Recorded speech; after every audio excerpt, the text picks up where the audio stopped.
क्या हुआ? जब प्रयागराज महाकुंभ के दौरान एक साधु को गंगा स्नान करने से रोका गया, उसके बाद प्रयागराज के उस गंगा घाट पर जो चमत्कार हुआ, उसे देखकर आपके पैरों तले जमीन खिसक जाएगी। साल 2025 के जनवरी माह में प्रयागराज में सदी का सबसे बड़ा महाकुंभ लगने वाला है। यह महाकुंभ हर 12 साल में एक बार लगता है, यानी इस महाकुंभ का बहुत अधिक महत्व रहने वाला है। गंगा नदी में स्नान करने का बहुत महत्व रहता है। इसी वजह से देश और दुनिया से कई लोग प्रयागराज के इस महाकुंभ में पहुंचने वाले हैं। लेकिन अभी हाल ही में जो घटना सबके सामने निकल कर आ रही है, उसने सभी के होश उड़ा दिए। जहां पर एक साधु महाराज को गंगा नदी में स्नान करने से रोका गया। कोई भी महाकुंभ साधुओं के बिना अधूरा है, क्योंकि यह साधु संतों के आगमन और स्नान से ही संपूर्ण माना जाता है। देश भर से साधु महाकुंभ शुरू होने के कई दिनों पहले ही प्रयागराज पहुंच जाते हैं। इस घटना की शुरुआत होती है मध्य प्रदेश के महेश्वर में रहने वाले राधानंद जी महाराज से। राधानंद जी महाराज रोजाना सुबह 4 बजे उठकर ठंडे पानी से स्नान किया करते थे और भिक्षा प्राप्त करने के लिए निकल जाते थे। उन्होंने अपने जीवन काल में सांसारिक सुख का त्याग करके कई तपस्याएं की और कई सिद्धियां हासिल की। वे महेश्वर के घाट पर ही निवास करते थे। जब उन्हें प्रयागराज महाकुंभ लगने की खबर मिली तो वे महाकुंभ में जाने के लिए बहुत उत्साहित थे। वे तकरीबन 1 माह पूर्व महाकुंभ में पहुंचना चाहते थे, क्योंकि वे वहीं पर 2 से 3 महीने बिताना चाहते थे। उनका ऐसा कहना था कि महाकुंभ वह पवित्र समय होता है जहां पर देवी देवता स्वयं उस स्थान पर मौजूद होते हैं। वहां पर तप करना, साधना करना, भगवान का ध्यान करना बहुत ज्यादा फलदायी होता है। अगले दिन सुबह राधानंद जी महाराज जब प्रयागराज पहुंचे तो सुबह के 3:30 बज रहे थे। सुबह 4 बजे उनका स्नान करने का दैनिक नियम था।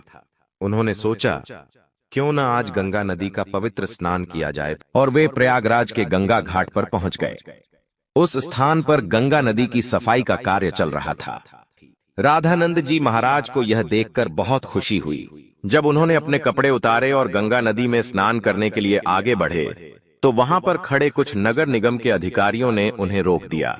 उनका कहना था कि आप अभी स्नान नहीं कर सकते, क्योंकि इस समय साफ सफाई का कार्य चल रहा है। प्रयागराज में रोजाना रात्रि के समय गंगा नदी की साफ सफाई का कार्य किया जाता है, ताकि दिन और शाम के समय यात्रियों को इस कारण कोई मुश्किलें ना हो। राधानंद जी महाराज काफी धैर्यवान थे। उन्होंने सफाई अधिकारियों को समझाया कि बात बहुत अच्छी है, लेकिन नित्य मेरा 4 बजे नहाने का नियम है, और आज अगर मैं प्रयागराज पहुंचा हूं तो मैं गंगा नदी में ही स्नान करूंगा, और मेरे एक अकेले के नहाने से ना तो तुम्हारी व्यवस्था बिगड़ेगी और ना ही मुझे कोई समस्या होगी। लेकिन वह अधिकारी अचानक से गुस्सा हो गया और उन साधु महाराज से कहने लगा कि आपको इसी समय क्यों नहाना है? अभी पूरा दिन पड़ा हुआ है। क्या यहाँ पर तुम्हें कोई इंसान नहाता हुआ दिख रहा है? क्या तुम्हारे अंदर इतनी शक्ति है कि तुम सुबह 4 बजे इतने ठंडे पानी से स्नान कर लोगे? व्यर्थ की बातें बनाना छोड़ दो और यहाँ से चले जाओ। अभी तक तो राधानंद जी महाराज बहुत विनम्र थे, काफी धैर्यवान थे, लेकिन उस अधिकारी के अपशब्दों को सुन करके अचानक उन्हें बहुत बुरा लगा। उनका ऐसा मानना था कि गंगा नदी पर किसी का अधिकार नहीं है। यह तो साक्षात भगवान शंकर की जटाओं से निकलती है, जिसके अंदर सभी को अपने पाप धोने का अधिकार है, और उसके लिए कोई निश्चित समय नहीं हो सकता। लेकिन उस समय राधा नंद जी महाराज ने उस अधिकारी को कुछ नहीं कहा और सामने घाट पर ध्यान अवस्था में बैठ गए। सबको लग रहा था कि वे साधु महाराज मान गए हैं और पीछे हट गए हैं। अब जब पुनः गंगा नदी के अंदर साफ सफाई की मशीनों को शुरू किया गया तो अचानक से एक बहुत बड़ी घटना घट गई। वे सभी मशीनें शुरू होने का नाम ही नहीं ले रही थीं। ऐसा लग रहा था मानो वह जाम हो गई हो या उनके अंदर बहुत सारा कचरा फंस गया हो। अधिकारियों ने मशीन को देखा परखा और उसके अंदर का सारा कचरा बाहर निकाल दिया। सबको उम्मीद थी कि अब मशीनें कार्य करने लगेगी, लेकिन फिर जब मशीन शुरू की गई तो कोई भी मशीन चालू होने को तैयार ही नहीं थी। सभी अधिकारी बहुत हैरान थे, किसी की भी समझ नहीं आ रहा था लेकिन जब मशीन चालू नहीं हुई तो कई मैकेनिकल इंजीनियरों की टीम को मशीन देखने के लिए बुलाया गया। उन सभी मैकेनिकों ने मशीनों को अच्छी तरह से जांचा, परखा और यही पाया कि मशीन तो एकदम सही है, लेकिन इसके चालू ना होने का कारण किसी को समझ नहीं आ रहा था। राधानंद जी महाराज अभी भी उसी घाट पर ध्यान अवस्था में बैठे हुए थे। गंगा नदी का साफ सफाई का कार्य उस दिन रुका हुआ था। सभी लोग बहुत हैरान थे। उस समय जो मैकेनिकल इंजीनियर वहां पर मशीन सही करने आया था, उसने जब राधानंद जी महाराज को देखा तो उसकी आंखें खुली की खुली रह गईं। वह राधानंद जी महाराज के चरणों में गिर गया और बाबा उसे आशीर्वाद देने लगे। फिर वो सभी अधिकारियों को बताने लगा कि यह महेश्वर के सिद्ध महाराज है। बचपन के समय पर एक बार जब मुझे सांप ने डस लिया था तो इन्होंने ही अपने चमत्कार से मेरी जान बचाई थी। तब उस अधिकारी को अपनी गलती का एहसास हुआ। वह समझ चुका था अगर यह अपने दैनिक नियम के अनुसार 4 बजे गंगा स्नान करना चाहते थे तो मुझे इन्हें रोकने का अधिकार नहीं था।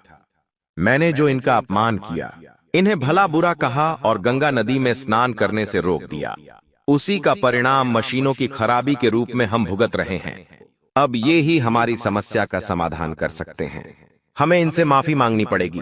सभी अधिकारी मिलकर राधानंद जी महाराज के पास गए, उनके चरणों में बैठ गए और हाथ जोड़कर कहा कि हमें इस बात का अंदाजा नहीं था कि आप एक दिव्य संत हैं। हमसे बहुत बड़ी भूल हो गई है। हमें आपको स्नान करने से नहीं रोकना चाहिए था। राधानंद जी महाराज अभी भी बहुत विनम्र थे। उन्होंने अधिकारियों से कहा कि यह जरूरी नहीं है कि कोई संत चमत्कारिक होके तभी ही उसे गंगा नदी में स्नान की अनुमति दी जाए। गंगा नदी के ऊपर साधु संतों का सबसे पहला अधिकार है। सभी अधिकारियों ने उनसे हाथ जोड़कर कहा, अब आप गंगा नदी में स्नान कर सकते हैं। हम आपसे बहुत माफी चाहते हैं। राधानंद जी महाराज समझ चुके थे कि सभी अधिकारियों को उनकी गलती का एहसास हो गया है। उनका अभिमान दूर हो गया है। उन्होंने विनम्रता पूर्वक उन अधिकारियों से कहा कि तुम चिंता क्यों करते हो? अभी समय कहां बीता है? जरा अपनी घड़ी में समय तो देखो, आखिर क्या बजे हैं? जब सभी अधिकारियों ने अपनी घड़ी में समय देखा तो उनके रोंगटे खड़े हो गए, क्योंकि उस समय सुबह के 4 बज रहे थे। किसी भी अधिकारी को यह समझ नहीं आ रहा था आखिर इतना बड़ा चमत्कार कैसे हुआ। आखिर राधानंद जी महाराज ने अपने चमत्कार से समय को कैसे पलट दिया। इतना बड़ा चमत्कार देखकर सभी अधिकारी उनके चरणों में गिर गए और बाबा की जयकारे लगाने लगे। इस चमत्कारी घटना के बाद सब लोग उन्हें मान गए और उनके दास बन गए, जिसके बाद वे सुबह 4 बजे अपने नित्य कर्म के अनुसार वे गंगा नदी में स्नान करने पहुंचे और इधर मशीनों को फिर से काम करना शुरू कर दिया। सारी मशीन एक साथ चालू हो चुकी थी, जिससे यह प्रमाणित हो गया कि यह मशीनें केवल रामानंद जी महाराज के इशारे का इंतजार कर रही थीं। जैसे ही उन्होंने अधिकारियों का अभिमान चूर किया और गंगा नदी में स्नान किया, वैसे ही फिर से मशीनें चल पड़ीं। यह बहुत बड़ा चमत्कार था जो हाल ही में प्रयागराज के महाकुंभ में हुआ है। वास्तव में दोस्तों, यह भूमि साधु संतों की भूमि है। यहाँ पर साधु संतों का ना तो अपमान किया जा सकता है और ना ही उन्हें छोटा समझा जाता है। इस देश का हर संत इस देश के लिए कुछ ना कुछ करता है और भक्तों को अध्यात्म के मार्ग से जोड़ता है। हमें कभी भी उनका अपमान नहीं करना चाहिए और ना ही उन्हें छोटा समझना चाहिए। इस पूरी घटना को लेकर आपके क्या विचार है? हमें नीचे कमेंट बॉक्स में जरूर बताइएगा। अगर वीडियो आपको पसंद आई हो तो लाइक जरूर करें। साथ ही चैनल को सब्सक्राइब करके बेल आइकॉन को प्रेस कर लें। हर हर महादेव।